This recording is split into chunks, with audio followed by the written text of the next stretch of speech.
বাবা, দুই অক্ষরের এই নামটি উচ্চারিত হলেই যে কোনো সন্তানের হৃদয়ে জেগে ওঠে শ্রদ্ধা, ভালোবাসা ও কৃতজ্ঞতার অনুভূতি। একজন সন্তানের জীবনে বাবার অবদান বলে শেষ করা যাবে না।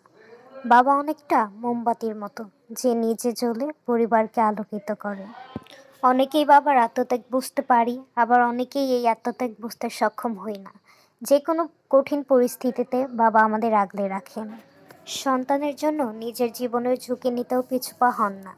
বাবার বাহিরের রূপটা না যতটা শক্ত, ভিতরের অংশটা ততটাই নরম। সন্তানদের বিপদে বাবা বর্মের মতো সামনে এসে দাঁড়ান। চলুন দেখে নিই বাবাকে নিয়ে কিছু আবেগঘন স্ট্যাটাস। বাবা মানে সব অন্ধকার দূর করে ভোরের আলো দেখা। ভালোবাসি না বলেও যিনি নিঃস্বার্থভাবে সারা জীবন ভালোবেসে যান, তিনিই হলেন বাবা। বাবারা হাসে না, তারা পরিবারের মুখে হাসি ফোটায়। বাবা মানে শত শাসন সত্ত্বেও এক নিবিড় ভালোবাসা। দুনিয়ার সব কিছু বদলাতে পারে, কিন্তু বাবার ভালোবাসা কখনো বদলাবে না।